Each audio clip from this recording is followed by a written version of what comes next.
इसके बाद हमारे पास क्वेश्चन है how to use responder in SMS cast.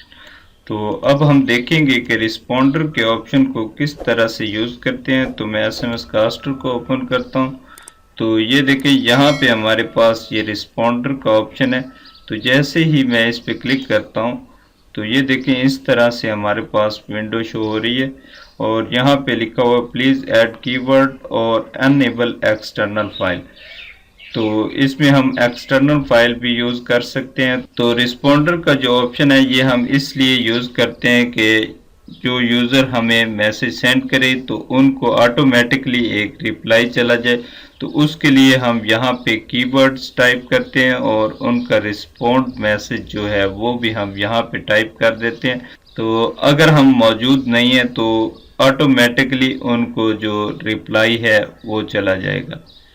तो इसलिए हम इस ऑप्शन को यूज़ करते हैं। तो यहाँ पे रिस्पॉन्डर का जो ऑप्शन है ये अनेबल नहीं है।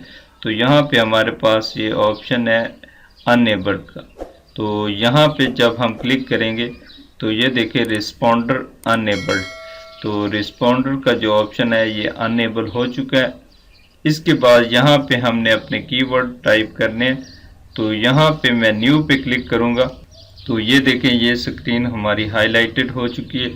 तो यहाँ पे हम अपना कीवर्ड लिखेंगे जो यूज़र हमें सेंड करेगा और यहाँ पे हम अपना रिस्पॉन्ड एसएमएस टाइप करेंगे जो ऑटोमेटिकली यूज़र को सेंड होगा। तो यहाँ पे मैं कीवर्ड टाइप करता हूँ और यहाँ पे जो उसका रिस्पॉन्ड मैसेज है वो मैं टाइप करता हूँ और यहाँ से मैं ओके करता हूँ। तो ये देखें यहाँ पे ये कीवर्ड ऐड हो चुका और यहाँ पे रिस्पॉन्ड मैसेज जो है वो टाइप हो चुका है। अगर कोई यूज़र हाय सेंड करता है तो उसको रिस्पॉन्ड में हाय चला जाएगा और इसी तरह से आप जितने भी कीवर्ड्स यहाँ पे ऐड करना चाहते हैं वो ऐड कर सकते हैं। तो ये देखिए यहाँ पे अगर कोई यूज़र मुझे ये एसएमएस सेंड करता है तो उसको रिप्लाई में ये एसएमएस चला जाएगा। तो ये देखिए इसी तरह से आप जितने भी कीवर्ड्स यहाँ पे टाइप करना चाहते हैं वो टाइप कर सकते हैं और उनके जो रिस्पॉन्स एसएमएस हैं वो टाइप कर सकते हैं। तो यहाँ पे आप एक कीवर्ड की बजाय 2 कीवर्ड 3 कीवर्ड जितने भी कीवर्ड्स यहाँ पे टाइप करेंगे और उनका एक ही एसएमएस जो है वो रिप्लाई सेंड करेंगे तो वो उनको सेंड हो जाएगा। इसके बाद हमारे पास यहाँ पे ये ऑप्शन का बटन है। तो जैसे ही मैं इस पे क्लिक करता हूँ तो यहाँ पे ये देखें रिस्पॉन्डर से रिलेटेड एक विंडो हमारे पास ओपन हो चुकी है। तो यहाँ पे जो अनेबल रिस्पॉन्डर का ऑप्शन है यहाँ पे हमने इसको अनेबल किया हुआ। अगर मैं इसको अनचेक करता हूँ और ओके करता हूँ तो ये देखें ये ऑप्शन अब अनेबल नहीं है। तो यहाँ से भी हम इसको अनेबल कर सकते हैं। और इसके बाद हमारे पास ये जनरल का ऑप्शन है। तो इसमें हमारे पास ये ऑप्शन है यूज़ एक्सटर्नल कीवर्ड फाइल। अगर हम कोई एक्सटर्नल फाइल यूज़ करना चाहते हैं तो यहाँ पे हम क्लिक करेंगे और इसके बाद यहाँ पे हम उस एक्सटर्नल फाइल की पाथ देंगे। तो यहाँ पे मैं क्लिक करता हूँ तो ये देखें ये एसएमएस कास्टर में डिफ़ॉल्ट 2 फाइल्स पड़ी हैं। तो यहाँ पे रिस्पॉन्डर कीवर्ड्स के नाम से एक फ़ाइल है। तो मैं इसको ओपन करता हूँ तो ये देखिए ये नोटपैड की फ़ाइल है और यहाँ पे हमारे पास ये टेस्ट लिखा हुआ है, उसके बाद ये कॉमा है।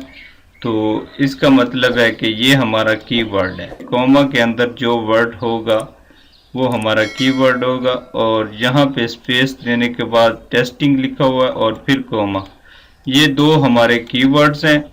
और इसके बाद यहाँ पे कोटेशन मार्क्स और यहाँ पे रिप्लाई फॉर टेस्टिंग और फिर कोटेशन मार्क। तो कोटेशन मार्क्स के अंदर जो वर्ड्स लिखे हुए हैं ये हमारा रिस्पॉन्ड मैसेज है।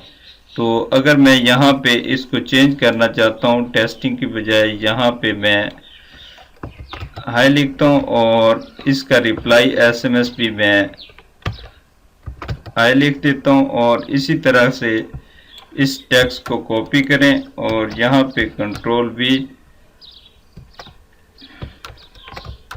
अब यहाँ पे ये मेरा जो कीवर्ड है इसकी जगह मैं,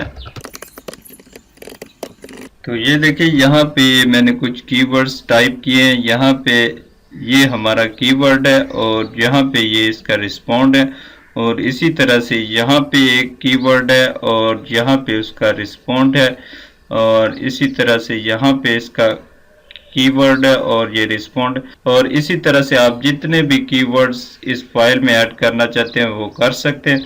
तो इसके बाद यहाँ पे जो हमारे पास ये लाइन लिखी हुई है, अगर कोई यूज़र हमें ऐसा कीवर्ड सेंड करता है जो हमने यहाँ पे टाइप नहीं किया हुआ, तो उसका ऑटोमेटिकली रिप्लाई ये sorry we do not have the information you want. तो यहाँ पे ये जो एसएमएस टाइप किया हुआ है ये डिफ़ॉल्ट हर यूज़र को चला जाएगा जिसका कीवर्ड हमने यहाँ पे टाइप नहीं किया हो। तो ये जो स्टार है ये डिफाइन करता है कि ये कीवर्ड हमारे पास मौजूद नहीं है, तो जो कीवर्ड जहाँ पे मौजूद नहीं होगा उसको डिफॉल्ट ये एसएमएस चला जाएगा। इसकी जगह आप जो भी एसएमएस टाइप करना चाहते हैं वो आप टाइप कर सकते हैं। तो इस तरह से आप नोटपैड में एक्सटर्नल फाइल बना सकते हैं। तो यहाँ पे मैं इसको क्लोज करता हूँ और डोंट सेव करता हूँ। और इसी तरह से अगर आप एक्सेल की शीट को एज एक्सटर्नल यूज करना चाहते हैं तो आप वो भी कर सकते हैं। तो यहाँ पे मेरे पास एक एक्सेल की शीट पड़ी है,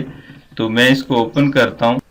तो ये देखें यहाँ पे सेम उसी तरह से ये कॉमा के अंदर जो वर्ड है ये हमारा कीवर्ड होगा, और जो कोटेशन मार्क्स के अंदर वर्ड होंगे वो हमारा रिस्पॉन्ड एसएमएस होगा। तो इसी तरह से ये देखें यहाँ पे हाउ आर यू और यहाँ पे कॉमा और कोटेशन मार्क के अंदर जो वर्ड है ये हमारा रिस्पॉन्ड एसएमएस है। और इसी तरह से यहाँ पे जो स्टार यूज़ किया हुआ है इसका मतलब है कि ये कीवर्ड्स हमारे पास मौजूद नहीं है, तो उसको डिफ़ॉल्ट ये एसएमएस चला जाएगा। तो इस फाइल को आप CSV फॉर्मेट में सेव करेंगे। तो यहाँ पे मैं इसको सेव एज पे क्लिक करता हूँ और यहाँ पे मैं इसका जो फॉर्मेट है वो CSV इसको सिलेक्ट करता हूँ और यहाँ पे इसको सेव करता हूँ और यहाँ पे यस करेंगे। तो ये देखें यहाँ पे ये फाइल हमारे पास सेव हो चुकी है। अब इस फाइल को हम एज ए एक्सटर्नल यूज कर सकते हैं। तो यहाँ पे मैं SMS कास्टर को ओपन करता हूँ और उस एक्सटर्नल फाइल को ऐड करेंगे जो हमने एक्सेल की शीट में बनाई है। तो यहाँ पे क्लिक करेंगे और उस फाइल की पाथ पे जाएंगे जहाँ पे वो फाइल पड़ी है। तो मैं यहाँ पे ये देखें हमारे पास रिस्पॉन्डर के नाम से एक फाइल है, तो मैं इसको ओपन करता हूँ। तो ये देखें यहाँ पे उस फाइल का जो फाइल हमने ऐड की है उसकी पाथ यहाँ पे ऐड हो चुकी है। अब ये जो फाइल है इसमें जितने भी कीवर्ड्स टाइप किए हुए हैं वो अब यहाँ पे जो भी यूज़र हमें SMS टाइप करेगा वो ऑटोमेटिकली एक्सेल की शीट से रिप्लाई उनको यहाँ पे जाएगा। और अगर आप चाहते हैं कि जो यूज़र आपको बार बार SMS कर रहा है और ऑटो रिस्पॉन्ड उनको बार बार हो रहा है और जो मैसेज है वो आपके मोबाइल में सेव हो रहे हैं, तो आप चाहते हैं कि वो मैसेज आपके मोबाइल में सेव ना हो, तो आप यहाँ पे रिसीव पे जाएं और यहाँ पे delete received SMS from phone, तो यहाँ पे आप क्लिक करेंगे और ओके करेंगे। तो जो SMS यहाँ पे हमें रिप्लाई हो रहा है वो हमारे मोबाइल में सेव नहीं होगा, यहाँ पे ही हमें इनबॉक्स में ही शो होगा। तो इस तरह से आप जो रिस्पॉन्डर की सेटिंग है वो आप कर सकते हैं। तो इसके बाद हमारे पास क्वेश्चन है how to use scheduler in SMS caster. तो अब हम देखेंगे कि स्केजुलर को किस तरह से हम SMS कास्टर में यूज़ करते हैं।